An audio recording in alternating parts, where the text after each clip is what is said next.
Le 13 avril prochain paraîtra King Charles III, The Man and the Monarch, nouveau livre sur la famille royale. L'auteur revient notamment sur l'ultime apparition de la reine Elisabeth II lors de son jubilé, révélant qu'elle était à l'époque en fauteuil roulant et a voulu masquer son état de santé. L'image marquera sans doute à jamais les esprits des Britanniques et des admirateurs de la famille royale à travers le monde.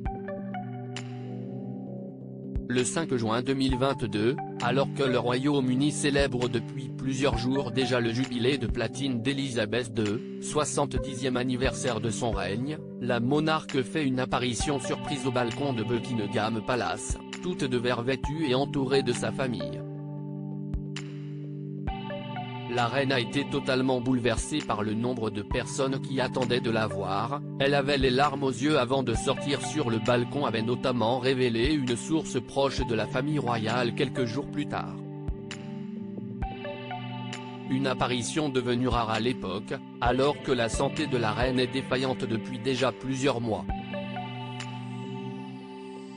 Ce sera finalement son ultime apparition publique, puisqu'elle décédera 3 mois plus tard au château de Balmoral à l'âge de 96 ans. On l'a fait rouler jusqu'aux portes du balcon, ce que les Britanniques ne savaient encore pas, si est à quel point Elisabeth II a dû pousser son corps dans ses derniers retranchements pour cette incroyable ultime surprise à son peuple.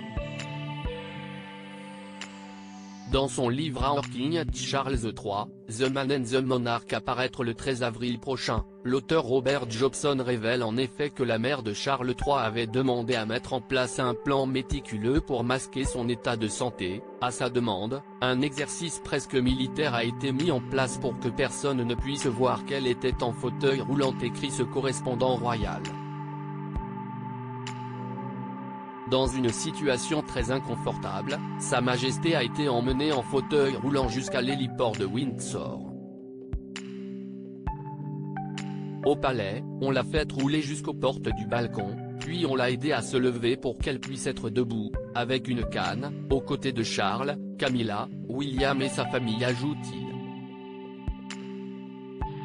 Une reine au bout de l'effort, au bout d'elle-même pour offrir le plus beau des cadeaux au peuple sur lequel elle aura régné pendant 70 ans.